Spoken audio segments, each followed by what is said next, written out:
Velkomin Já, Halldóra Mogensen. Takk. Svona. Alþingiskona, móðir. Svo ertu aðal sjóræningin. Er ég aðal sjóræningin? Já, þú ert ekki aðal píratinn.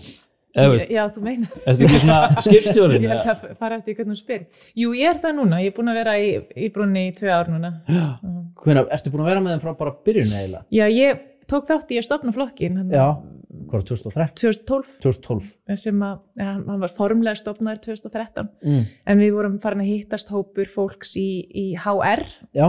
Sumarið 2012. Og þá byrjuðum við að plotta heims yfir að. Varstu pólitísk áður? Nei, ég bara byrjaði að vera pólitísk fyrst þegar hrunið var. Já. Bara eftir hrun, að það var eitthvað sem gerðist. Ég held að ég bara átta mig á allt í henni hvað þetta fólk sem er hérna að stýra öllu hefur mikið vald yfir okkur. Og hvað þetta hefur mikil áhrif á samfélagið og líf fólks. Og mér fannst þetta bara vera eitthvað sturlun sem var í gangi. Og svo tók ég eftir náttúrulega þegar Birgitta Jóns fer inn á þing með hreyfingunni 2009 að það fannst mér allt í hennu opnast fyrir svona bara eitthvað svona venjulegt fólk ætti eitthvað erindi þarna inn og þetta var ekki allt einhverjir lögfræðingar og hagfræðingar í jakkafötum. En í hvaða stöðu varst þú þarna þegar hrunið átti sér stað og þessi bylting svo kallað?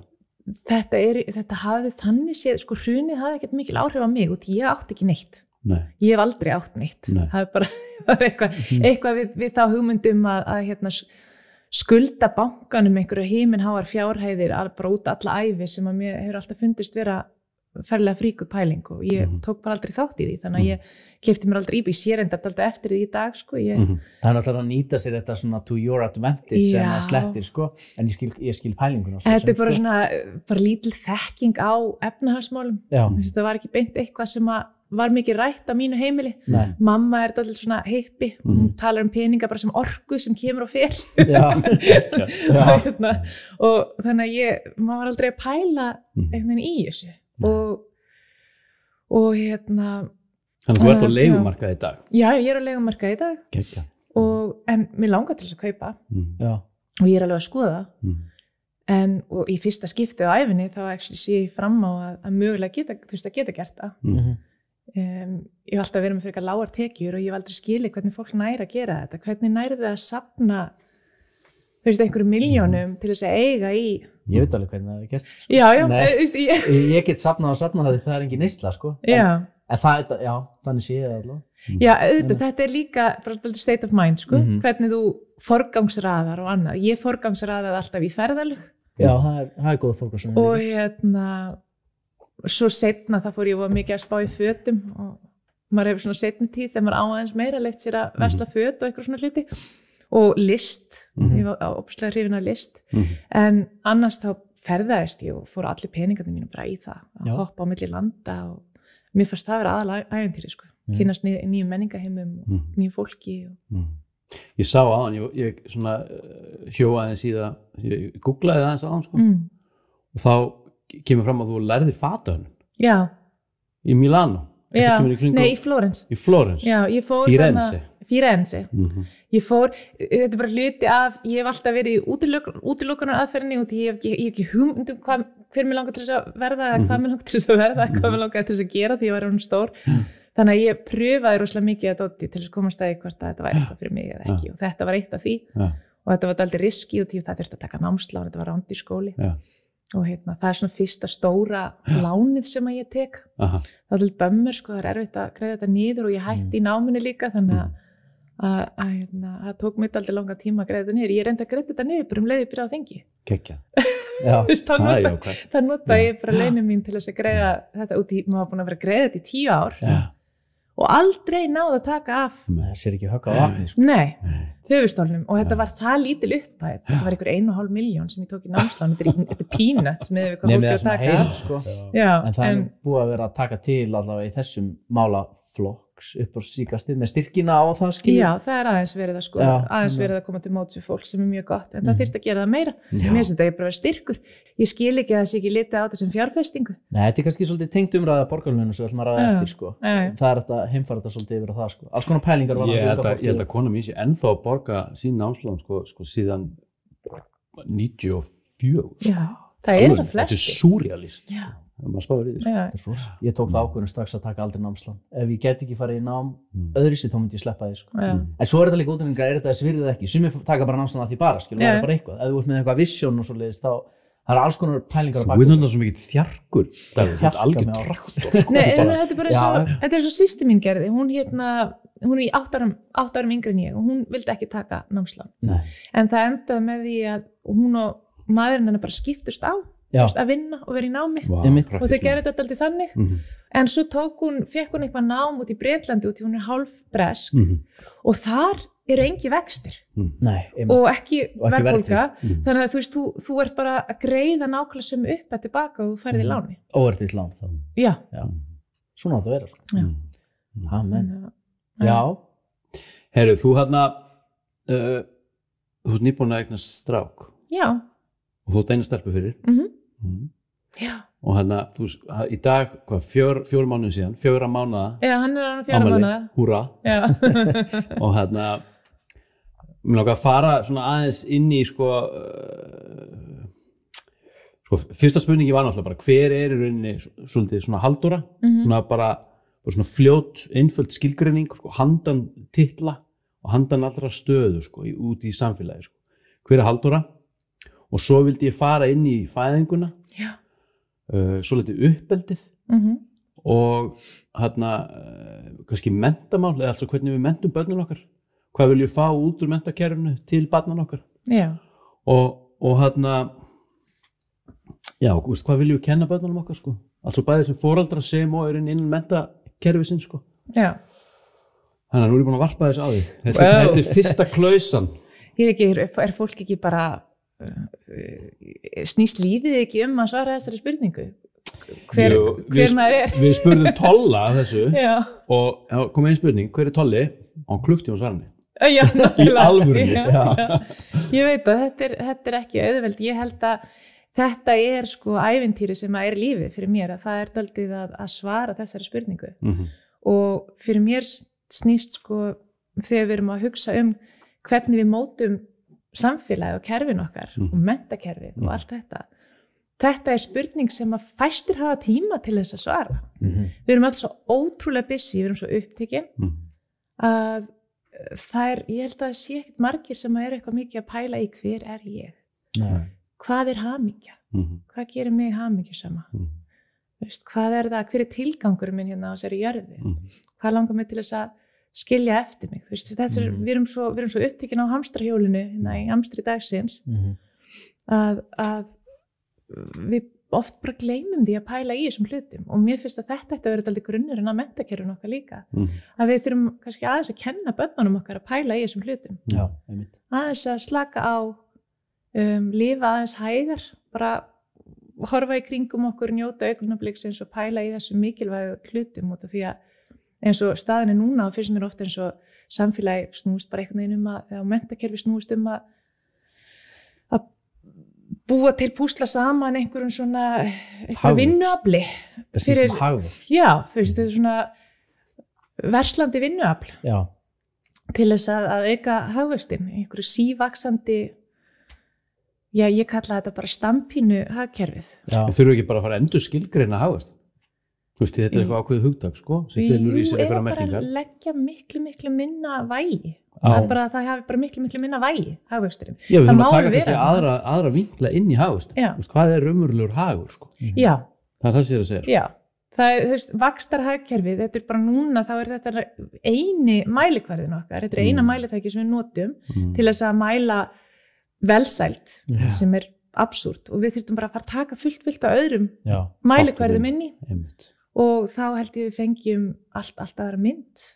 Hvernig mæla er í þessu könnunum þar sem Íslandi er 3. hamingjusamasta þjóð í heimi og allt þetta? Er það hagvöxtur og einhverja fleiri jöfnur eða inn í? Ég veit ekki, ég er ekki viss. Ég veit það ekki. Ég veit ekki hvað þeir eru nákvæmlega að mæla þarna. Það þyrfti að vera svona einhver núvitundar-kennsla og pælingi, ekki bara lífsleiknin eins og við þekkjum hana sko, heldur núvitund í grunnskólum og svoleiðis, þannig að krakkanir. Já, og líka bara aðeins verið að mér finnst bara vanta líka að hugsa þess og vera að kenna þess hvað í gangi núna í dag í samfélaginu. Já, og líka bara lýðræðisvitund. Já. Og leyfa krökkum að hafa meiri stjórn yfir sínu eigin lífi og sínu eigin umhverfi, þannig að til dæmis það væri geggjað ef að krakkar fengi meira það að segja hvernig skólaumhverfi lítur út, hvernig það skipulagt og líka bara námið, hvernig það skipulagt, að gefa þeim smá input inn í það, hvernig þau myndi vilja skipuleggja námið og hvað þau myndi vilja læra og þannig að krakkar upplifa þessa tilfinningu að þau hafi rödd og það sem þau segja, það sem þau upplifa, það sem þeim líður skipta einhverju máli og í þessum heimi og þannig að þegar þau koma út úr menntakerfinu, útskrifast, að þá eru þau vön þessu að hafa einhverja lýðræðislega aðkomu að samfélaginu, því ég held að staðan núna er að þetta er allavega ekki eitthvað sem ég pældi. Og þetta er kannski eitthvað sem við getum byrjað bara smátt og svo bara svona bætt ofan á í rauninni eftir því sem við verðum eldri. Já, ég held að það sé ótrúlega mikilvægt út af því að við þurfum á því að halda að það séu allir að taka þátt í þessu, þegar annars virkar lýðræðið ekkert. Það virkar bara eins og markaðurinn virkar ekki nema allir geta tekið þátt og eins og staðan núna þá er það bara alls ekki þannig. Og það er ekkert allir sem hafa bæinn á markaðinn og þar leiðandi hann bara óbúslega bjagaður skakkur og það er það sami lýðræði, við þurfum alla on board. Já, amen. En mér heyrist þú vera svo litið, hann kom nú inn á hann Davíð sko, altså með núvitundina sko. Veist, vantar okkur ekki bara meira rýmið og vantar meira rými inn í struktúrin því að við erum nú komast á því í þessu ferðalagi hérna okkar að sko að struktúrin hann er orðin svo þungur sko og þetta er svo mikið byggt á hugmyndafræði sko og einmitt bara með uppeldi og menntun á börnum, við erum svo mikið einhvern veginn að reyna að forma þessa litlu eindir sko inn í einhver svona box út frá einhverjum hugmyndum sem við erum með, algjörlega einhvern veginn óháð því að mögulega kemur eindin inn í einin heim í rauninni með eitthvað sem þarf að birtast, fattur þau hvað við? Já. Og þessi birting, hún krefst rýmis og þetta rýmið er í rauninni bara alls og núvitund sko. Við getum starfað í núvitund. Fattur þau, við getum kennt börnunum okkar í núvitund og það krefst þess að við þurfum sjálf að vera það sko. Já. Þannig að við erum komin hérna svolítið inn á núvitund, myndur þú telja að þú sért þar sjálf í leik og starfi? Ég veit það ekki. Sérstaklega starfi. Ég rosalega mikinn áhuga á þessu. Já. Ég held að það er erfitt að átta sig á nákvæmlega hvað það er. Þetta er svona, maður hefur eitthvað svona hugmyndum hvað það er að vera í núvindund, stunda núvindund og allt þetta. En það snýr að því, fyrir mér það snýr þetta bara að því að vera aðeins, að leyfa sér að sitja aðeins og vera vakandi fyrir umhverfinu og því sem er í gangi í kringum hann, að maður sé ekki bara á svona autopilot sem maður hefur opaslega tendency til þess að gera. Ég því ekki hvort ég kannist við það, en stundum þá ég hef lent í því að vera að keyra eitthvað og svo er ég komin og ég man ekkert hvernig ég komst þangað. Það er ótrúlega. Það er bara ótrúlega ódægilegt. Þá fer maður bara eitthvað í huganum og maður er bara á autopilot. Já, algjörlega. Og Þetta er ákveðið meðutundaleysi sko. Þetta er það. Maður er svona, og ég held að við erum óbúslega mörg sem við erum dálítið sofandi bara í gegnum lífið og að sjálfsögðu þá er ég oft þar líka og maður algjörlega festist í einhverju amstri þar sem maður er rosalega busy og sérstaklega vinnandi á þingi, það er trillt að gera og maður fer í eitthvað svona adrenaline rush þar sem að þú bara keyrir þig áfram og áfram svo allt í einu þegar þú stoppar í smá stund það bara svona stungar niður og finnur að maður er bara algjörlega bara búin á því og þá er rosalega mikilvægt að kunna bara að hægja þess á sér og taka pásu og bara vera alltaf meðvitaður hvað er í gangi í líkamannu sínum og hvað er í gangi í umhverfinu sínu, þannig að ég horfði alltaf á þannig, ég reyni mitt besta að gera þetta en þetta er ótrúlega erfitt, þetta er ekkert auðvelt þetta er æfing. Ég er hérna með spurningu sem snýr á fortíð og þetta er mér svolítið hugleiki sko, allavega í þeim bransa sem ég er í það mjög nauðsynlegt að hún sé uppgerð ég með uppgerða fortíð ég ekki með beinagrundin einstar eitthvað leyndamál og ég ekki að fara að biðja að varpa leyndamálunum þetta fram en myndirðu líta svo á að þú sett með uppgerða fortíð? Ég vona það, mér finnst það en svo það fyrirlega sem gerist þegar maður telur sig vera með uppgerða fortíð svo stundum þegar maður fyrir að tala einhverja hluti og þá allt í henni byrjum maður bara að tárast og verða klökkur og það erfitt að tala það og maður áttaði sig kannski ekki á því að það væri eitthvað sársauki þarna þannig að ég held að ég veit ekki hvort að það sé eðlilegur hluti af uppgerði eða þegar maður er að tala um uppgerða fortíð er það þá bara er engin sársauki lengur eða sársaukin alltaf til staðar? Ekki, ég held að sé meira sem snýra því við getum brotið á fólki á alla mögulegu vegu við getum brotið á fólki í samskiptum með alls konar getur verið óheðleiki, getur verið dónaskapur eða hroki og eftir sitja í rauninni einhverjar eindir hér og þar í lífinu þannig að rauninni kannski bara meira það, ég held að sársaukin sé mjög eðlilegur og við getum líka verið að díla við í rauninni bara sársauka sem kemur frá stöðum sem við rauninni ekki einu sinni vitum hver Nákvæmlega. Og getur verið bara eitthvað svona kollektíft karma sem bara situr hérna bara eitthvað bara kynslóð aftur í kynslóð sem átt að sig ekkert einu sinni á enga veginn og ég hef heyrt til dæmis hafa maður sem tala um það að hann lendir í flugvél í hérna Austur-Evrópu Berlín eða eitthvað þar og hann eitthvað Tékkland, gamla Tékkóslóvakía og hann kemur út og hann skynjar bara kemur bara svona vegg bara orkuna bara eitthvað sársauka líkama vegg það sem bara eitthvað svona kollektíft bara sársauki það búið að vera svo mikið saga í gegnum kynslóðirnar og fortíðin óuppgerð fattar eitthvað við og þannig að mér finnst þetta bara mjög áhugavert Ég held að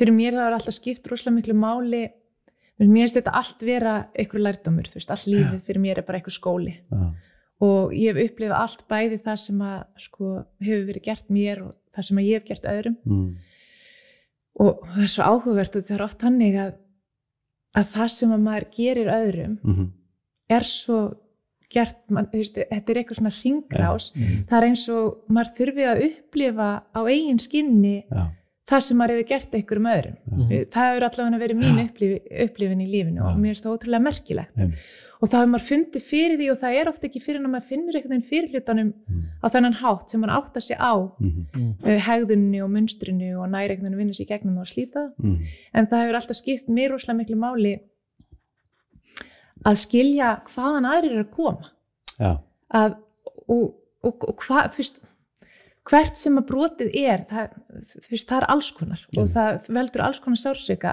en mitt svona healing process hefur alltaf snúist rosalega mikið það að skilja af hverju þessi manneskja mögulega kom svona fram með að hegða sér á þennan hátt hvaðan hún er að koma hvað í fortíðinni, hvað gerðist hver miskilningurinn, allt þetta og það hefur hjálpað mér rosalega mikið ég áttaði með því ég kom heim til Íslands og því ég hef alast upp rosalega mikið í útlöndum og því ég kem heim til Íslands þá er ég svo hrædd við Íslendingar, mér finnst það svo skeri ég kem heim, það er svo mikið varnarveggir og svo mikil gríma og svo erfitt að komast í gegn sérstaklega þegar maður er búin að vera eitthvað annars staðar og maður þekkir ekki ég átti enga svona æskuvini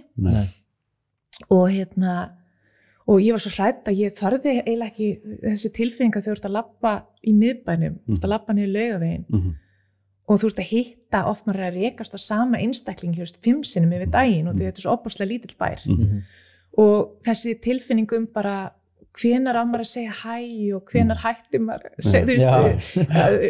og ég var svo hrædd við að allt þetta sem snýri að því að búa í svona pinkulitlum bæ og að ég horfði alltaf rosalega mikið niður horfði aldrei framan í fólk út af því að mér þótti það óþægilegt og því ég vissi ekki hvernig ég ætti að vera eða bregðast við eða á maður að brosa eða heilsa eða opaslega bara brotin sjálfsmynd og ég bara að vera lítil í mér og þangað til að ég man að það var svona algjört awakening þegar ég áttaði mig á því það eru allir þessi einstaklingar allstaðar sem eru að upplifa svipaða hluti það eru allir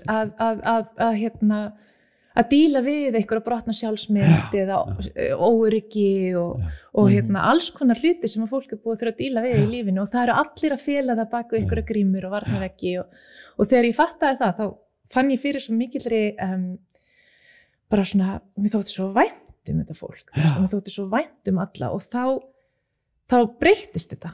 Þá allt í henni fattaði ég að ég gat hort framan í fólk og brosa og það skipti ekki máli hvort ég gerði það 5 sinnum eða 1 sinni að út af því að ég fann bara fyrir opaslega mikilværi væntumþykju. Og það eiginlega breytti dálítið lífinu mínu. Samkennd. Já, alveg rosalega mikil. En eru Íslendingar þarna? Þú talar þú hafi verið í Flórens og þetta í Ítalíu og ég upplifði það sama í Frakklandi og Spán og ég sjálfur bjó í Danmörku í 15 ár og þeir séu nú svolítið svona eins og þjóðverjar í flip-floppers skiljum við, þá er þeir samt svona þá er þeir svona félagslega þroskaðari fannst mér í samanburði við Íslendinga. Eru við Íslendingar, eru við bara svona litlu svona eyju mentalitet, eru við með eitthvað massífan sársaukalíkama einhvern veginn og sem við drögum eftir okkur? Eru við aðgreind? Ég veit það ekki. Ég held að mér finnst svona alltaf skemmtilegt að bera saman við nú bjóði út í Bandaríkjunum í talum tíma og það allt öðruvísi þar út af því að mér finnst einhvern veginn eins og þar séu allir bara með tilfinningar sína bara svona utan á sér. Og ég hef aldrei átt jafn auðvelt með að kynnast fólki eins og út í Bandaríkjunum. Okay. Þar maður bara... Og var það alveg raunverulegt? Er þetta ekki bara eitthvað yfirbúin? Fólk svona í alvöru opið? Þetta var mín upplifun og auðvitað, getur vel verið að aðrir, upplifið eitthvað en öðris, en ég get bara talað út frá minni upplifun. Og mögulega það, hvít, sæt, stelpa, í einhverju forréttindastöðu efnahagslega með við marga aðra og þá upplifum maður einhvern veginn allt öðru sér raunveruleika heldur en aðrir, ég alveg vakandi fyrir því. En mín upplifun var svo að og eftir að sérstaklega hafa alst upp í Bretlandi og mér finnst Bretar margan háttur að svipaðir Íslendingum, að því leiti að þeir nota húmor eða svona íróníu og sarkasma, kaldhæðni alveg gríðarlega mikið til þess að fela sig. Mér finnst það rosa skemmtilegt, Bretar með geggjaðan húmor. En ég bjó ein út í London í dálítinn tíma og ég átti rosalega erfitt með að kynnast fólki og ég þekkti engan fyrir. Það var rosalega erfitt að fara og ég var heldur ekkert neitt gríðarlega sjálfsörugg, þannig að það er ekki eins og ég geti bara farið ein út á barinn og sitið þar og byrja bara að kjafta við fólk randomli, það var bara ekki boðið. En það getur mögulega upplifað í Bandaríkjunum. Það er bara, þar stoppar fólk þig, hann sjótt á götu í búð, ég kynntist vinkonu minni bara í einhverju búð, hún byrjaði bara að spjalla við mig og svo fórum við bara að fengum okkur kaffi saman. Þetta bara unheard of inn á Íslandi. Og þetta var erfitt við að koma heim líka, að það var rosalega erfitt að átta mig á því hvernig ég ætti að eignast vini. En erum við ekki félagslega á Íslandi, erum við ekki að breytast samt? Jú, mögulega hefur túrismin haft einhver áhrif líka, bara svona fjölbreytnin og ekki bara túrismin heldur líka það að það eru opaslega mikið af fólki erlendis frá sem flytja, komið til Íslands og búa og mér finnst það geggjað og það opnar dálítið okkar svona hug og breytir hvernig við hug og hjörtu. Hug og hjörtu.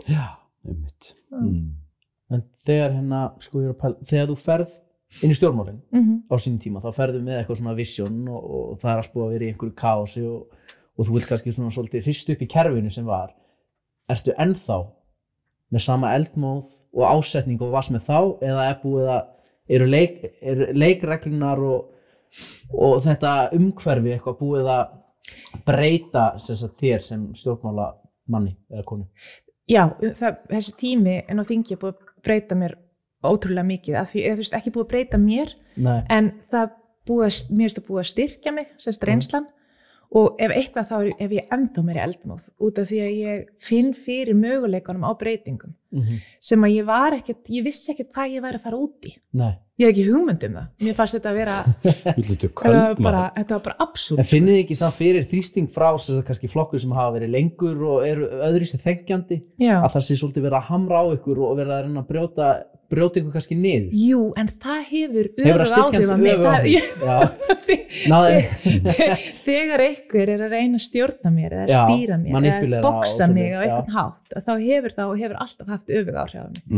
Þetta meðal annars ástæðan fyrir því ég hætti í skóla á sínum tíma. Ég labbaði út úr MH 17 ára gömul. Hætti, ég lét engan vita, ég bara fór og ég fór aldrei aftur í skólan. Og ég bara, út af því að þarna var verið að reyna að stjórna mér og tróða mér í einhverja kassa sem að ég passaði ekki í og ég gat þetta ekki lengur, en þú veist, þá var rosalega mikill sársauki sem, og því ég var að deyja þarna inni, sko. Þetta var bara spurning um lífið eða dauða. Og ég hætti og ég fór, örugglega það sem margir myndi kalla ruglið á þeim tíma, en það frelsaði mig á einhvern furðulegan hátt.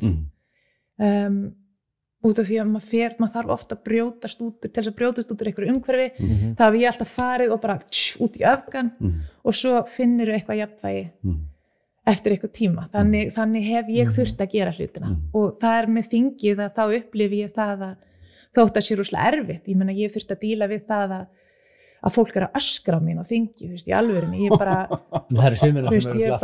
forseti þingsins hefur öskrað á mig oftar en einu sinni. Oh my god.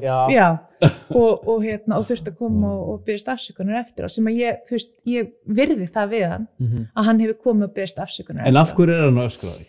Hvað út af því að ég geri hlutina ekki á þann hátt sem að ætlast til þess að hluti séu gerðir. Út frá hefðum? Já, út frá hefðum. Það óbúslega mikið. Eins og með klæðaburðin, það finnst mér ógeðslega pirrandi. Það ekki Björnlífi sem alltaf að lendi því? Jú.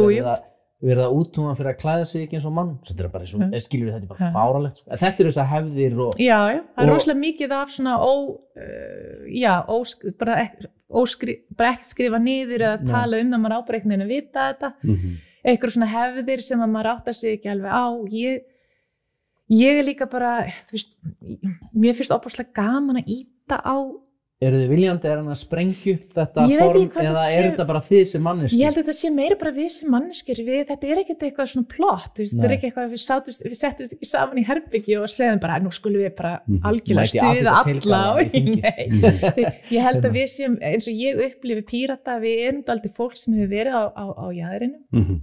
Upplifað erfiða hluti, óbúslega mikið af fólki sem hefur verið lagði í einelti og gengið í gegnum erfiða hluti og bara dálítið á jaðrinum og með svona smá svona dálítið þver og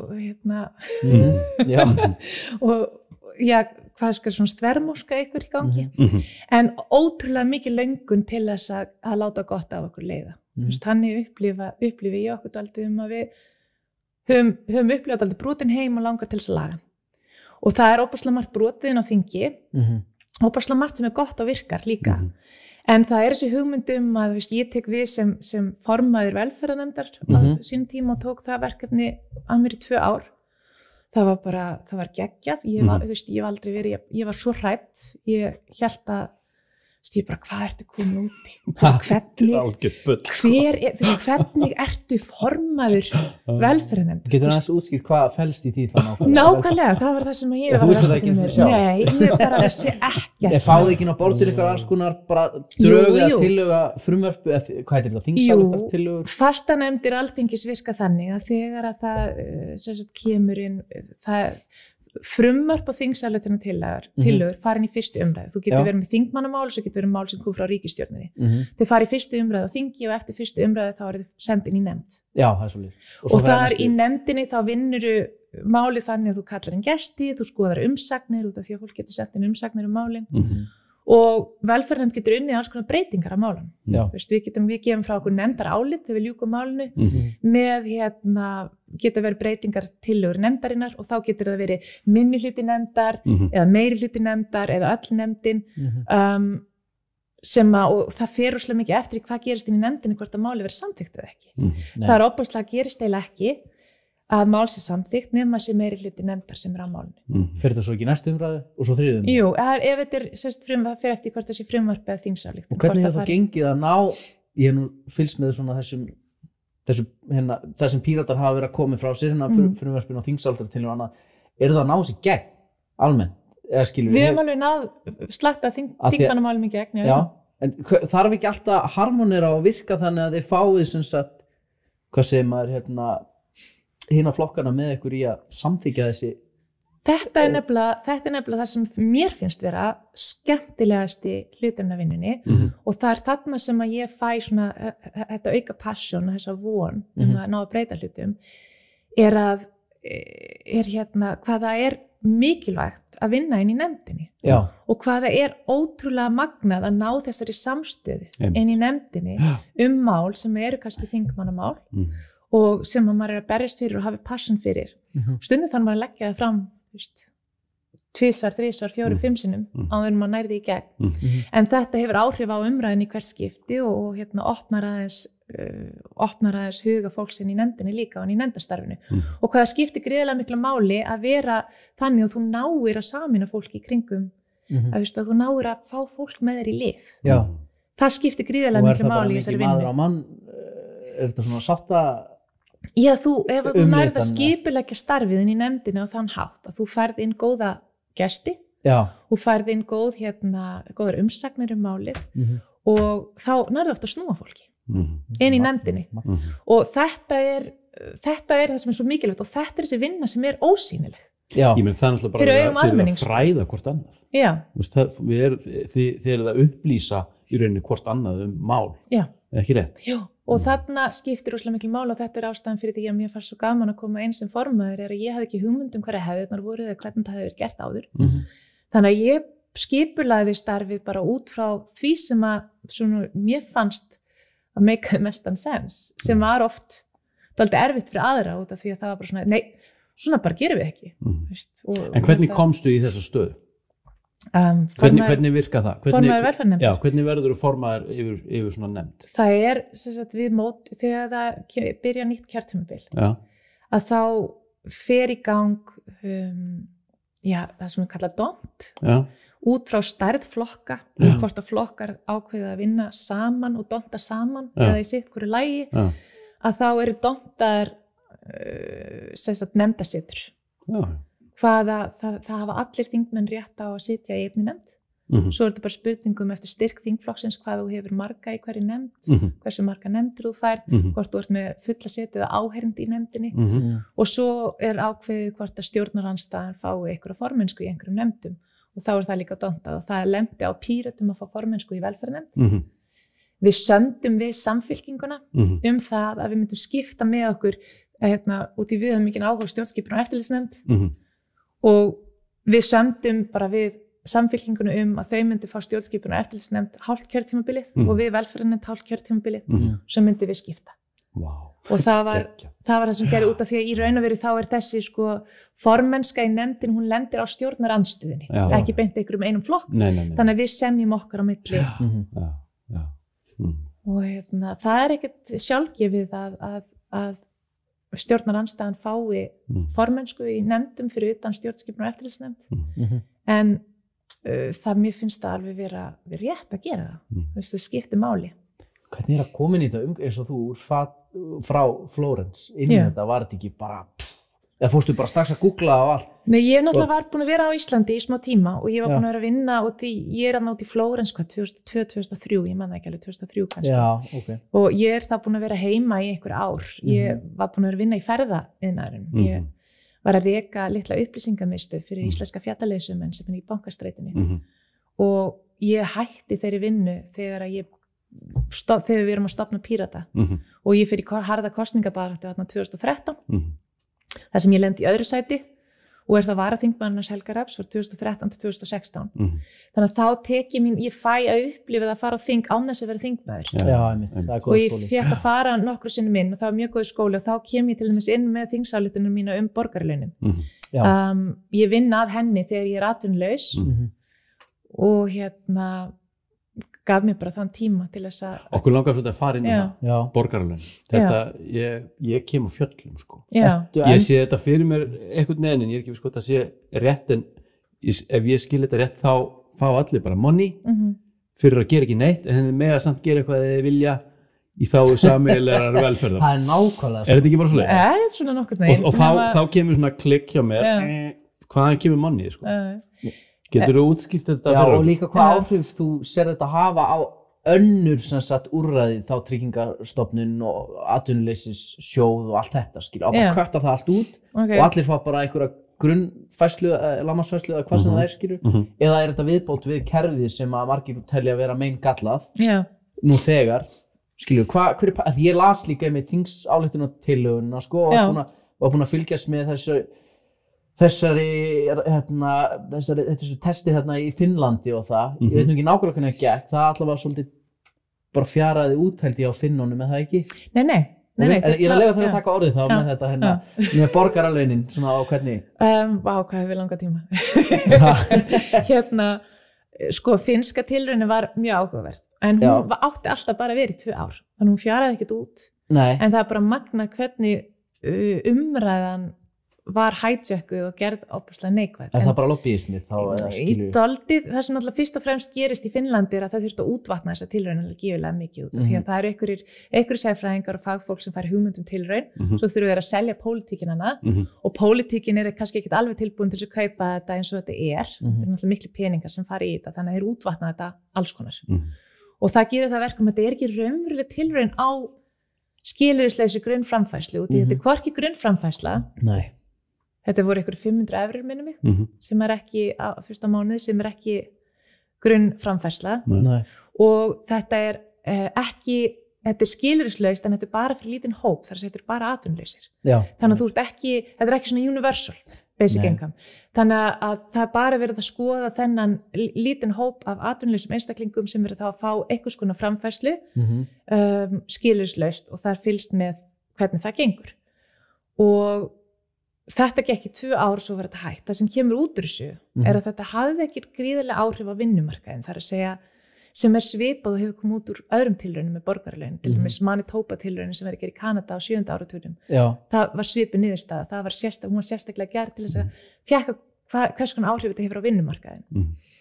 Það hafði ekkert rosalega mikil áhrif á vinnumarkaðin. Það er að segja að fólk var ekkert endilega að auka við sig eða fara af atvinnuleysisbótum.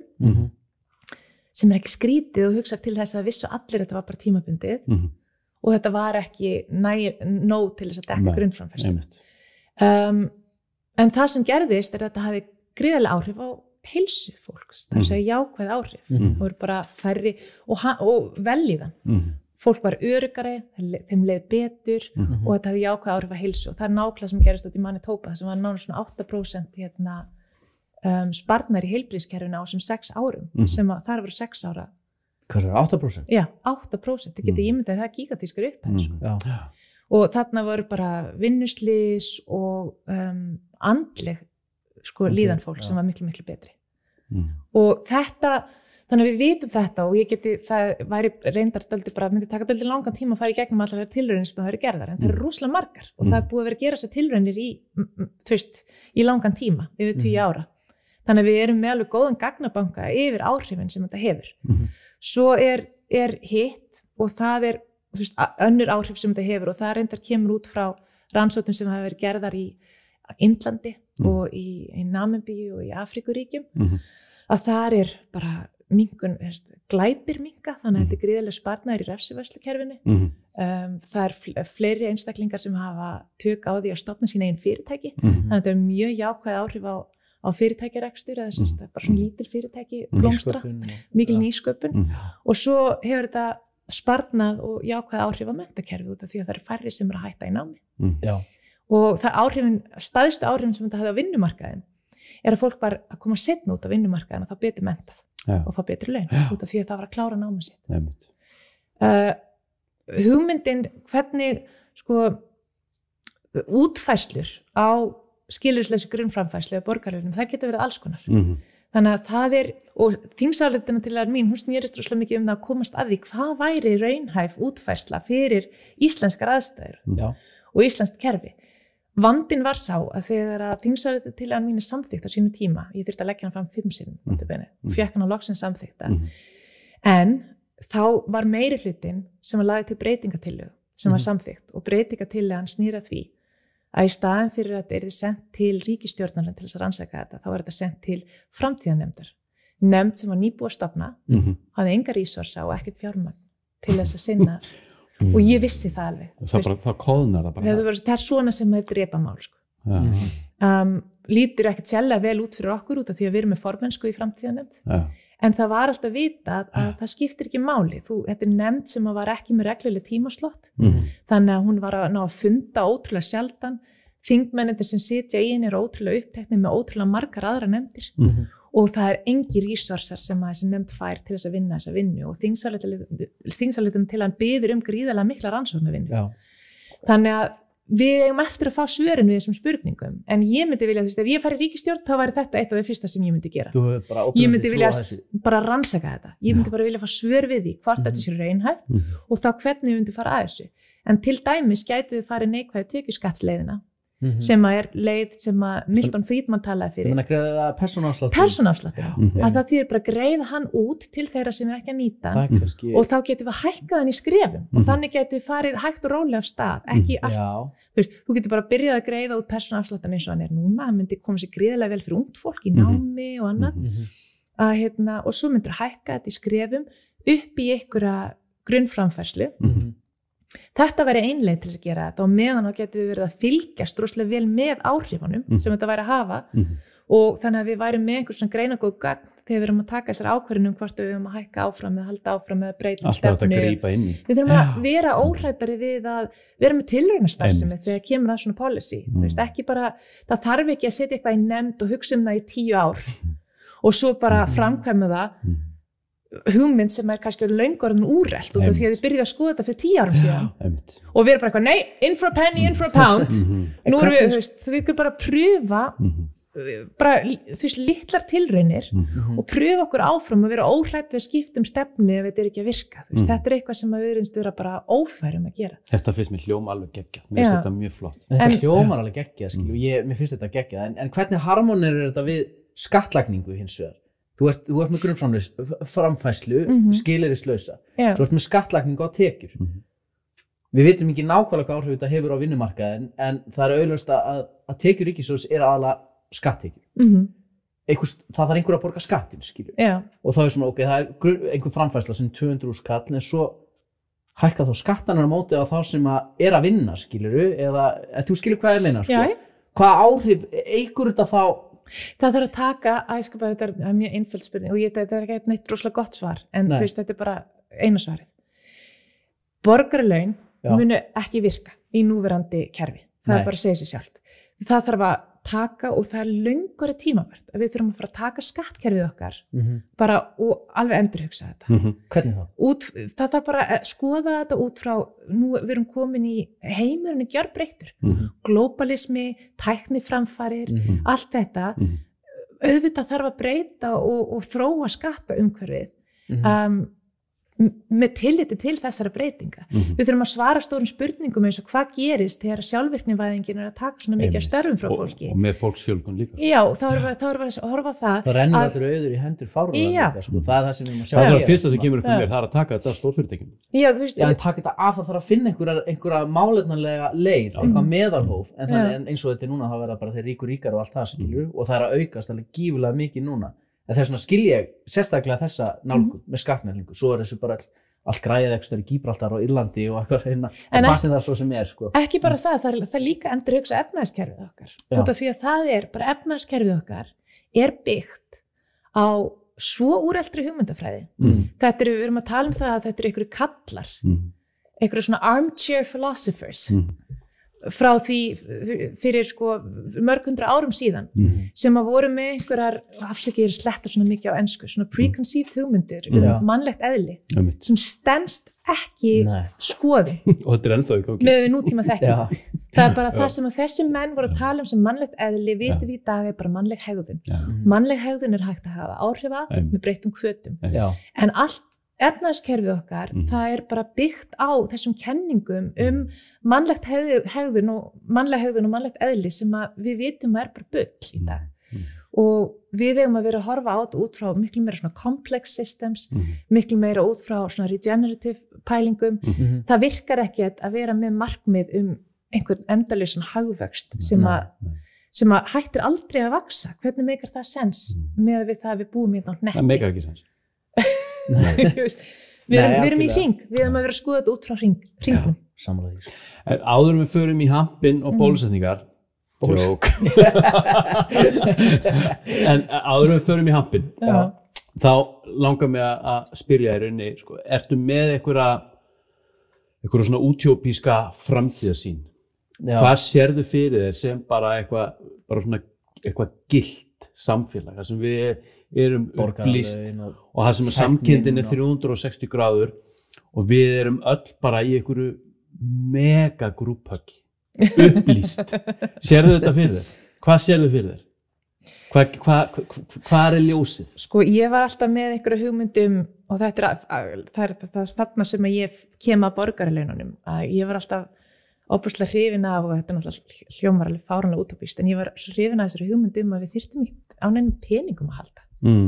Og þá er ég ekkert að tala barter, þú veist, ég er ekkert að tala út af því að það er líka bara peningar, það snýst bara hvernig bara annar gjaldmiðl. Hvað er það, bara knús? Nei, ég sá fyrir mér með tækniframförum, ég bara hafði ekki séð Star Trek. Eitthvað smá. Ég sé fyrir mér með tækniframförunum að við sem komin á stað, þar sem við erum að horfa fram á það að við verðum komin með 3-vítaprentara sem geta prenta nánast bara hvað sem er. Hvað gerist þegar að allt í einu við erum komin í abundance, komin í hvað sem er knægt. Alls knægt. Erum við ekki þar? Nei, ekki alveg. Við erum í svona manufactured scarcity. Sem þýðir hvað? Sem þýðir að þetta er með framleiðsluferli. Nei, þetta er það er svona mjög vera viljandi, þetta snýst dreifingu. Við eigum ótrúlega mikið af auðlindum, við erum gríðarlega rík af auðlindum, en það er eins og þetta dreifingin er ekki að ná yfir alla. Og þannig og líka bara það að á meðan að aðalhvatinn er að græða peninga fyrir fyrirtæki, ef það er aðalhvatinn að bara stækka fyrirtækið, græða meira, að þá fara fyrirtæki að framleiða hluti sérstaklega til þess að skemmast. Einmitt. Eins og það er iPhone-um minn dó daginn. Bara, ég búin að fara svo vel, ég missa hann ekki að neitt. Svo bara allt í hún döður í vatnaði. Út af því að það er rosalega gott. Eftir 3 eða 4 ár. Það er rosalega gott fyrir hagvöxt. Ef þú þarft alltaf að framleiða nýtt og nýtt dót og þú þarft alltaf að fara út að kaupa nýtt og nýtt drast. En er ekki lyfjaframleiðslan, er hún ekki að gera þessu líka? Hvað var það rauninni bara meðhöndlun og sjúklinn? Já, þú meinar. Ég held að eins og ég skil þetta, þá er þetta bara að við höfum ekki hugmynd hver rót sjúkdómana eru. Vestræn læknisfræði hefur gríðarlega lítið að svörum þegar kemur að því. Við erum rosalega mikið að skoða bara sjúkdómseinkennin og við erum að meðhöndla einkenni eins og það sé sjúkdómurinn. Og það er rosalega mikið af lyfjum sem eru þar, og nú er ég ekki að segja að lyf sé ekki gagnleg, þau eru gríðarlega gagnleg mörgu leyti, en ég held að við setjum of mikla áherslu á lyf og of litla áherslu á kannski svona heildræna nálgun sem á ekki bara, þú veist, sem á bæði við heilbrigðiskerfið okkar, læknisfræðina og líka bara efnahagskerfið okkar, samfélagið, allt saman. Við erum opaslega mikið að kompartmentalæsa og okkur vantar þessa heildræna sýn. Ég bara sé að þau erum að afgreiða fjárlög hverju ári. Að þá er ekkert verið að pæla í því að þú ert kannski að spara á einum stað. Það er bara aðhald í velferðarmálum, við höfum ekki efna á þessu, við höfum ekki pening fyrir þessu, og það er ekkert verið að skoða það að já, en sparnaður þarna er bara að auka gríðarlega mikinn kostnað í heilbrigðiskerfið í staðinn og í menntakerfið í staðinn. Þannig að þetta kemur út, við komum út í mínus með því að gera þetta en ekki pluss. En það er út af því að það er allt kompartmentalæst og það er ekkert verið að skoða þetta á neitt heildrænan hátt. Það er að segja hvað sparnaður á einu stað kostar á öðrum stað. Og hvað kostnaður á öðrum stað getur sparað gríðarlega mikið á öðrum stað. Því manni finnst þetta common sense þegar maður les fréttir og annað varðandi fjársvelti og heilbrigðiskerfi og annað, skilur. Er ekki verið, hvernig er þetta nógu mikil sérfræðingar til dæmis sem ákveða fjárlögin annað til þess að bara ná utanum þetta, skilur. Nei, skilur, þessi peningur fyrir hinga, þessi fyrir hinga, við dröfum að þessu skilur, en er raunveruleg pæling sett í afleiðingar þess að setja minna fyrir hér, eins og bara til dæmis með forvarnir og meðferðar störf, skilur, S.A.A. og svo. Ég held að þetta sé alltaf að batna, en ég held að við séum ekki komið nægilega langt og ég held að hluti af vandamálinu sé flokkakerfið og það er að segja það að mismunandi flokkar eiga mismunandi ráðuneyti.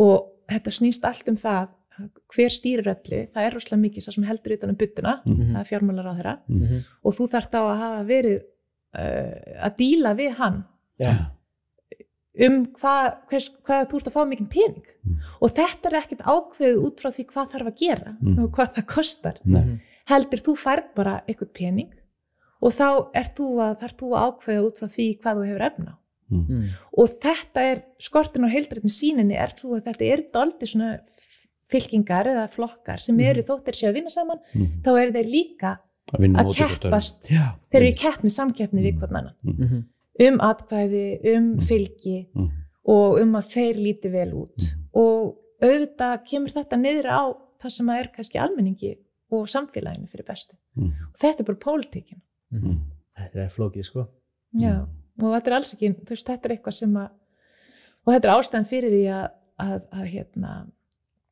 minnihlutanum til dæmis ekki hleypt af neinu og þetta rosalega erfitt ég veit ekki alveg hvernig best að fara að þessu því svo maður líka átt að segja að þetta ógeðslega dirty leikur sem spilaðar þarna inni og maður bara fólk býður bara með rýtingarna þetta rosalega erfitt þannig að hvað gerir þegar komin í skiljanlega þegar búin að vera í þessum bransa eða búin að vera að vinna þarna í einhver ár og það kemur að því að þú kemst í ríkisstjórn þú að fara að hleypa minnihlutanum eitthvað rosalega mikið af þegar kemur að ákvarðanatökum þeir að fara að misnota það þeir að fara að nota það gegn þér þetta hvernig lagar maður þetta? Ég meina, þetta að virka? Nei, þetta ekki að virka og þess vegna skiptir svo rosalega miklu máli að við samþykjum nýja stjórnarskrá sem meðal annars gerir þær gríðarlega stóru mikilvæg breytingar að hleypa almenningi meira að við verðum að gera það eina leiðin til þess að laga þetta með aðkomu almennings og við þurfum að auka á það rosalega mikið en besta leiðin til þess að gera það með því að auka lýðræðisvitundana inn í menntakerfinu út af því að það rosalega auðvelt að segja já, hleypum öllum að ákvarðanatöku en ég held að í dag að þá kannski áhugin eða geta fólks ekkert raunverulega til staða og því ef við viljum að fólk hafi aðkomu á samfélaginu og raunverulega getu það þarf að hafa tíma það þarf að hafa peninga það þarf að hafa og það þarf líka að hafa þekkingu það þarf vitsmannlegt bolmagn vitsmannlegt bolmagn og til þess það þurfum við til dæmis að uppræta fátækt út af því að fólk sem lifir og hrærist í fátækt það hefur ekki getu til þess að hugsa framtíðina. Það bara að berjast í bökkum við að ná endum saman og survive og við þurfum að fá allt þetta fólk þaðan upp á þann stað að það geti tekið þátt í að skipuleggja og hugsa til framtíðar og aðstoða okkur öll og við þurfum öllum að halda til þess að snúa þessu við til þess að bæta lýðræðisvitundan og taka þátt í mótun samfélagsins og í raun og veru brjóta upp þetta óréttlæti og bara þessi slæmu vinnubröð sem eru í pólitíkinni og ég held að þetta hafi gríðlega slæm áhrif á okkur öll, þetta ekki bara vont fyrir hagsmuni almennings, ég held að þetta sé bara hreinlega vont fyrir fólki sem vinnur þarna inni til lengri tíma ég held að þetta sé bara getur verið ótrúlega vont fyrir sálina. En mun þetta ekki leysa sig sjálft? Sásökin knýr okkur alltaf á staði þar sem við neyðumst þess að grípa til aðgerða. Erum við ekki bara þar? Jú, ég held að þetta sé alltaf þróun. Þetta gerir, en það bara spurningum. Tíma, En við þurfum líka dálítið að ákveða hvert við viljum fara. Þess vegna útópíur svo mikilvægar. Að við þurfum að ákveða hvert við viljum fara og stefna þangað út af því að það jafn í raun og veru líklegt að við förum í útópíuna eins og dystópíuna. Við mögum ekki gleyma því að dystópían líka til staðar. Og hvað við gerum í dag, það hefur áhrif á því hvort að við sem ferðast í áttina á útópíunu eða dystópíunni. Stundum líður mér eins og við sem á leiðinni í dystópíuna. Svona með við hvernig hlutnir að ganga í dag. En ég að eðlisfari gríðarlega optimistik, ég opbúslega jákvæð og ég sé alltaf fyrir mér útópíuna. Þannig að... Ertu bara rétt að byrja þá?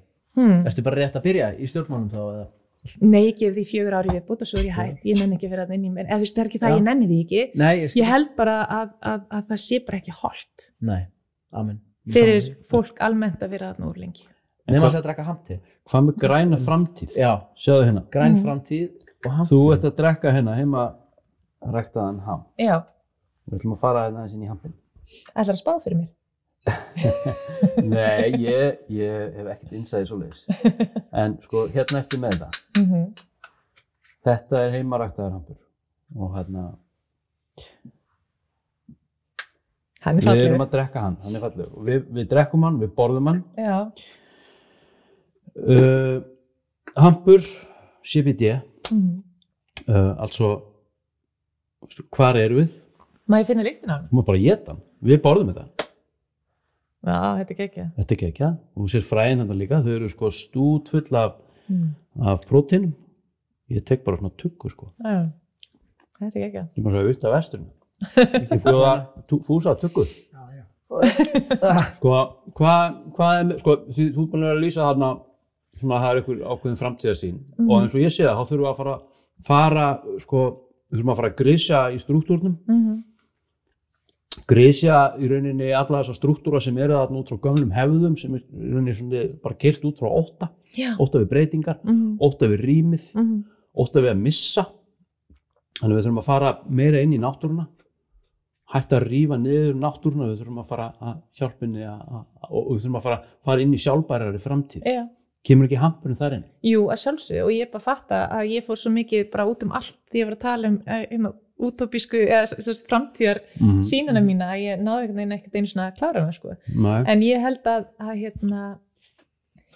þetta snúi alltaf því að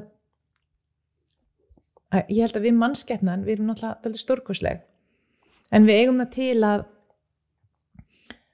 vera dálítið miklir egoistar einhvern veginn. Það eins og við höldum að við getum gert hluti betur heldur en náttúran sem er búin að vera í þróun í alltaf. Já, alltaf. Þú veist, og við erum bara svona að blip on the monitor sko, með hvað við erum búin að vera hérna stutt. Og þetta er sturlun. Sko. Þetta er hvernig við, þú veist, við förum á sínum tíma í hennan hérna kemíska efnaiðnað, þar sem við erum bara að framleiða ógeðslega mikið af kemískum efnum og þetta þykir ótrúlega flott og þetta er sett í allt og svo komumst við að því eftir á að kannski ekki svo rosalega góð hugmynd og við erum búin að eitra fyrir okkur og hérna það eru alls konar svona sögur þar sem að manneskjan er að reyna að manipulera umhverfið sitt á einhvern hátt til þess að gera hlutina betri og endum að því bara gera hlutina miklu, miklu, miklu verri. En það er eins og við erum svo treg að læra á söguna, þannig að við erum alltaf að endurtaka sömu mistökin aftur og aftur og aftur, en ég held að við verðum ef við ætlum að þróast eitthvað að þá hlýtur að koma að því að við áttum okkur á því og við séum aftur þetta sé dálítið return to nature, að við séum dálítið aftur að taka átt okkur á því að við erum öll samofin og samtengt þurfum á hvort öðru að halda og þurfum að vinna með náttúrunni frekar heldur en en alltaf að horfa, mér finnst við mikið horfa á náttúruna sem einhvers konar óvinn sem við þurfum að vinna að buga á en náttúrunni er náttúrulega bara eins og að segja Peru, Pachamama þannig að ég sé það er útópiska framtíðarsýnin mín það hefur ekkert bara það hefur það með að frelsa okkur borgaralaunin snýr í raun að vera hugmyndafræðilega hjá mér það að frelsa okkur til þess að geta snúið okkur að þeim verkefnum sem við raunverulega brennum fyrir og gera hluti í lífinu sem skiptir okkur raunverulega miklu máli. Sem göfgar. Já, en sem göfgar okkur og menntakerfi snúist það að svara þessum stóru spurningum tilgang lífsins, tilgangin okkar. Gefa okkur tækifæri og færi til þess að hugsa þessa hluti og ég held að þá hljóti við að sameinast betur hvort öðru förum meira út í það andlega sem þarf ekkert endilega að vera, þú veist, andlegt getur verið svo opaslega misjafnt fyrir fólki. Það þýðir bara að það er eitthvað meira, það er eitthvað annað. Sko, ég var ekki fædd á þessari jörðu til þess að vinna 9-5 á einhverju skrifstofu til þess að auðga einhverja einstaklinga materialist til þess að kaupa eitthvað fullt af drasli. Þú veist, það er bara, ég sé það ekki sem tilgangi minn á þessari jörðu. Ég veit ekki alveg nákvæmlega hver hann er, en mér líður eins og hluti að því sé að læra að elska, þykja væntum, bara samkennd og að vaksa einhvern veginn með umhverfni fólkinu í kringum mig. Þannig að við séum á stað þar sem okkur, það er erfitt að setja þetta í orð, þetta er svo soppy shit maður, þannig að bara einhvers konar hamingja og velíðan, tengsl. Einhver tengslin held ég að séu algjörlega fundamental í þessu. Það að tengjast og ekki líka bara tengslinn við sjálfan sig sem eitthvað sem að maður hefur alltaf lítinn tíma til þess að þau endurspeglast bara út af því sko. Já. En hampurinn við erum hamparar hampurinn alltaf bara geggjaður þetta jurt og ekkert bara iðnaðarhampurinn, þetta líka kannabissi, hvort sem við kallum að lyfjahampin, ég hef nú fengið einhverja fólk hefur verið reitt mig fyrir að tala einhvern lyfjahamp út af því að það víst ekki hampur og þetta heitir kannabis ég þekki ekki nákvæmlega nöfnin á þessu en líka það, þótt að það sé vímuefni að sko þú ert að tala allt svo THC þú veist, fjandinn hafi það við erum búin að vera, manneskjan og öll dýr búin að vera að nýta okkur vímu í bara forever að það ekkert, þetta ekki heimsendir þótt að fólk færi við erum að nýta okkur vímuefni ég fer bara niður í átvöfer og ég kaupi mér alkohólmólekjúl og ég held að þetta þjóna einhverjum tilgangi mér finnst það ótrúlega merkileg pæling að horfa til þess hvernig það var maður sem fór út í það að rannsaka dýr og hvernig þau nota vímuefni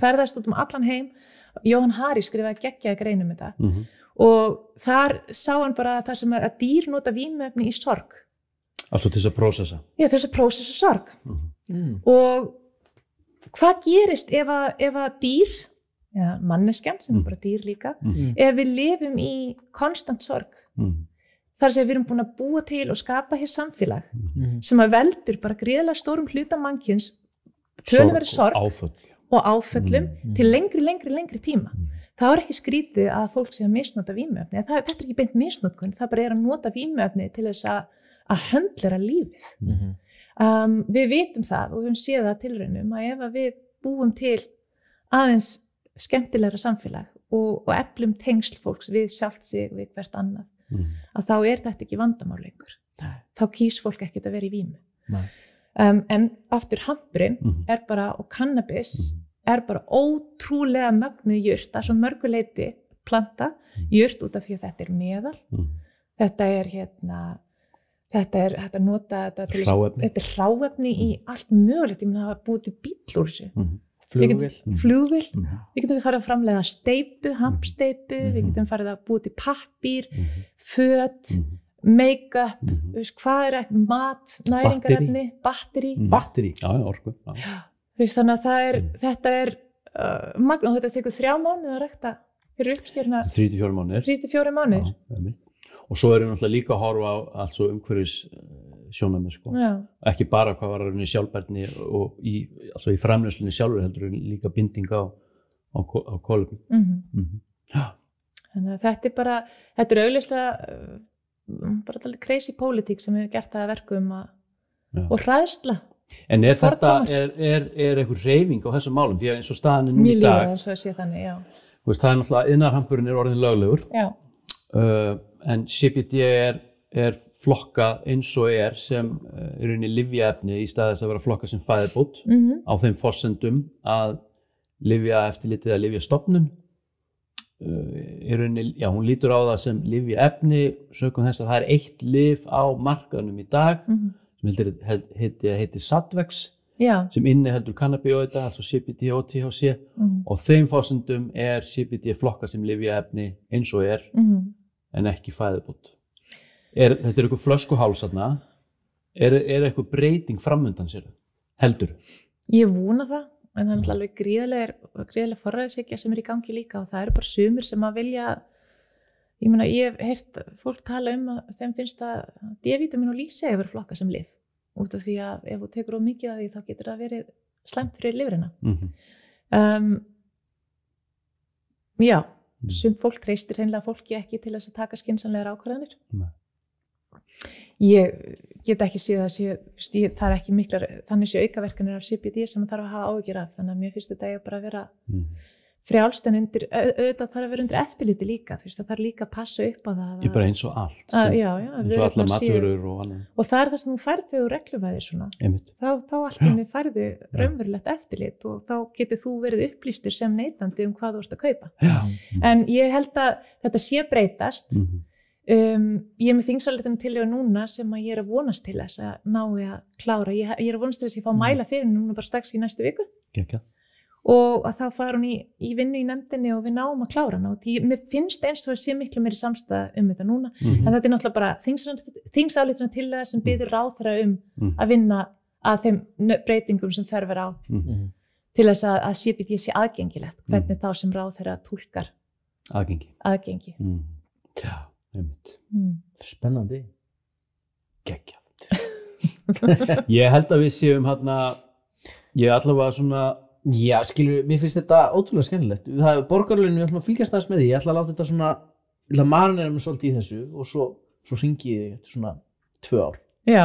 Nei. Það verður vonandi komin einhver rannsókn já, mér langar að sjá þetta aðeins meira. Þetta er svona yfirborðskennd umfjöllun sem er búin að vera. Þetta er bara svo erfitt því við erum alltaf einhvern veginn, við erum með eitthvað svona form sem við erum alltaf einhvern veginn að reyna að byggja ofan á, sko. Já, og það þarf að sprengja þetta upp eins og við vorum að tala Já, sko, þú þarft að sprengja þetta upp eða þurfum við að vera tilbúin til að taka allt með algjörum fyrirvara og fara inn og grisja, sko. Þú getur tekið, en það þýðir að ég þarf að vera tilbúin til að horfa á sjálfa mig með gaggrínum augum, sko. Að fara inn og taka lygina, sko. Því að, sko, þetta er eins og með allt annað, ef ég ætla að fara að finna eitthvað sannleika, þá þarf ég að vera tilbúin til þess að fara inn, leita sannleikans. Án þess að leita sannleikans, ég þarf að vera tilbúin til að upplifa sannleikan með því að leita að lyginni, sko. Þannig að ég held okkur vanti mögulega einhvern andlegan leiðtoga inn á þing. Bara einhvern sem sér þetta heild, bara sem lögmálsbundið, náttúrulögmálsbundið. Já, ég held að við þurfum bara aðkoma almennings til þess að brjóta þetta upp inn á þingi. Er það ekki bara samviskan? Við þurfum að fá samviskuna inn. En líka út af því að þetta er ástæðan fyrir því að við Píratar tölum rosalega mikið valddreifingu. En valddreifingin, það snýr líka ábyrgð. Já. Og því með valdi fylgir ábyrgð. Og þegar þú dreifir valdinu, þá dreifir líka ábyrgðinni. Og það sem þú hefur í dag er að stjórnmálamenn eru ofboðslega hræddir við að fara í einhverja mikla kerfisbreytingar sem er mikil óvissa hver niðurstaðan verður og hvernig það mun, þeir þurfa að ná endurkjöri eftir 4 ár og þeir vil ekki fá okkur hlutanum Þú ert ekki hrædd? Nei, í raun og veru ekki, út af því að þetta er ekki, sko, ég myndi samt alltaf vilja gera þetta í tilraun. Það er alltaf, mér finnst mikilvægt að við séum miklu sveigjanlegri þegar kemur að pröfa okkur áfram með nýja hluti. Já, og þess vegna horfi ég líka á borgarlegin sem svolítið aldrei svona kapital eða leið til þess að leyfa almenningi að vera líka í svona tilraunum. Og þá sér ég hvernig þið bregðast við, sko. Já, en ég hugsaði því að einn góð leið til þess að hugsa til þess að atvinnuleysisbætina núna í COVID og það sem er gríðlega mikið atvinnuleysi, fullt af fólki atvinnuleysisbótum. Hvað er að gerast? Atvinnuleysisbætir, það eru skilyrði og það eru skerðingar. Það er ofboðslega erfitt, segjum sér svo að þú myndir fá eitthvað verkefni í hendurnar sem er eitthvað allt annað heldur en þú hefur gert áður. Og það hvatin er að segja nei við því út af því að þú annars ertu svo hræddur að missa öryggisnetið þitt og þú veist ekki, það er svo mikil óvissa með þetta verkefni, þú veist ekki hvert það er að fara að leiða þig. Nei, ég veit. Og þú vilt ekki fara út úr örygginu, en ef að þú væri með atvinnuleysisbætur sem væri skilyrðislausar og við myndum bara draga allavega rosalega mikið úr skerðingum eða bara afnema þér alveg, að þá allt í einu ertu búin að skapa umhverfið þar sem fólk getur bara, ég ætla að pröfa mig áfram í þessu, mögulega geti þetta leitt mig á einhvern skemmtilegan stað og þá ertu komið miklu meiri líkur á því að það verður til einhvers konar nýsköpun og fólk búið til eitthvað nýtt, búið til einhverja nýja vinnu, einhvern nýjan geira, hvað sem það er og það er einmitt það sem okkur vantar núna í hagkerfið er það að fólk sé frjálst þess að pröfa sig áfram og bara nýsköpun fari í gang. Eitthvað sem við sjáum ekki fyrir sem samfélag út af því að þetta kemur bara frá svona grasrótinu og upp í staðin fyrir að koma svona top down eins og er í gangi núna með þessum skilyrðum og skerðingum. Ég las allavega umfyllinu varst að ræða þetta með persónuafsláttinn og þá var það bara afgreitt þannig með að fjármálaráðherrar aðrir vilja frekar lækka skatta, það er miklu betri leið. Þetta var svona að ég skilu grillað, hvernig þeir snéru sig við, sko. En ég alltaf svo sem geti bara að ég sá, sko, en mér finnst þetta alveg magnað, sko, sérstaklega með skerðingar og kerfið og annað. Ég er náttúrulega búin að vera í einkageiranum og var að vinna með eldra, ég var fullkomið umhverfi fyrir eldra fólk að vinna hlutastarf. Fekk eldri konu í vinnu og hún þurfti að hætta, skilu. Þetta make ekkert sens. Að vinna eitthvað smá og þar kom skerðing á, skilu, lífeyrin, sko. Og þá fyrir hún bara heim, þetta ítir líka bara undir bara svarta starfsemi. Já, ítir undir svarta starfsemi og annað og nú mitt líka bara fólk á hlutabótaleið og atvinnuleysisbótum annað og þú vilt ekki missa. En ekki bara það, heldur ímyndað að vera öryggi og eiga bara, þú veist, lífsviðurværið þitt er hérna háð þessu kerfi sem er svo ógagnsætt að það skilur það enginn. Það er enginn sem skilur, þú veist, það tala að sé 1 eða 2 einstaklingar í heiminum sem skilja íslenska almannatryggingakerfið bara út og inn, sko. Þetta er eitt flóknasta kerfi sem við eigum og hérna heldur að borgaralaun geti komið í staðinn fyrir þá kerfið eins og að leggur sig. En hugsaðu hvað þetta er ólýðræðislegt að þú sem bótaþegi sem ert algjörlega háður bara upp á þína framfærslu á þetta kerfi þú veist ekki hvernig það virkar. Máttu ekki fara til útlanda? Eða máttu fara til útlanda? Þú þekkir ekki hvernig það virkar, það er ekki gagnsætt. Og það eru alls konar einhverjum sporslur og bætur sem þú gætir fengið inn í þessu kerfi en það segir þér enginn hverjar þær eru, þú veist ekki einu sinni að þú gætir sótt þær. Og þú veist, þetta er sturlun. Já, auðvitað sé ég eitthvað tímann fyrir mig mögulega að borgaralaunin að myndu taka þetta kerfi bara í burtu. Flæjaði út. Þeir við ekki mér að þeir sem stjórna þessum batteríum að þetta sé menngallað að mörgu leyti sko. Þetta er svo vont og þetta er svo mikið fátæktaragildra og þetta eru öfugir hvatar við það sem við þurfum í svona kerfi sem er það að hvetja fólk til þess að einmitt að dafna á sínum eigin forsendum. Hreyfa sig. Einmitt. Þetta er lísmið vel á. Það búið að vera ótrúlega skemmtilegt að fá þig. Já, takk fyrir. Ótrúlega gaman að tala þessa hluti. Já, algjörlega sko. Ég er búin að fá bara virkilega bara mikið upplýsingum sem ég skildi sko. Já, þetta var að mannamáli sko. Þetta var að mannamáli sko. Sérstaklega borgaralaun. Liggi yfir sig, ég hef mikinn áhuga á þessu. Þetta er bara mjög skýrt, þetta er bara kýrskýrt. Gekkja. Kannski bara. Þarna bara hafðu yndislegan sunnudag. Já, takk sömuleiðis. Og gefa brjóst eða ekki? Jú, ég ætla að gera það. Gekkja, það er eitt þyrstur hana úti ekki staði bara mamma. Tjekkum hvernig það fílar handið. Já, algjörlega maður, bara áfram hamburinn. Og hana, ein spurning. Af hverju píratar? Hvað meinarðu? Nafnið? Já, meikar engan sens. Já, nei, ég skil ekki neitt. Já, nafnið. Þetta er bara einhver sjóræningapæling. Hvað er í gangi? Þetta er náttúrulega, við erum hluti af alþjóðahreyfingu. Þetta er alþjóðleg hreyfing Pirate Party. Þetta er út allan heim. Og þetta byrjaði með Svíum 2007 þá stofna þeir Piraten Party. Og þetta hefur reyndar þessi hreyfing hefur ekkert gengið neitt rosalega vel annars þar í heiminum. Þeir gekk vel í Þýskaland á sínum tíma en svo sprakk það allt í loft upp. Tékkneskum píratum gengur vel. Svo eru píratarhreyfingar út allt en við erum í raun og veru vorum fyrsta píratarhreyfingin til þess að komast inn á þing og við erum með Evrópupírata líka. Þannig að það er þaðan sem þetta kemur. Pirate Party, hvernig ætlum við að þýða það? Við ætlum ekki að vera sjóræningarnir.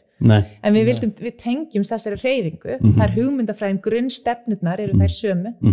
Þannig að þá erum við bara píratar. Mér finnst það geggjað. Þú ert næstu búin að selja mér hugmyndin að kjósa eitthvað tíma. Því ég hef aldrei kosið sko. Þannig að mögulega þá minn ég íhuga það næst. Ég kausi fyrsta skiptið því ég var 30. Já, ok. Ég skil vel þessa pælingur. Já. Þá kausi ég hreyfinguna. Já, geggjað.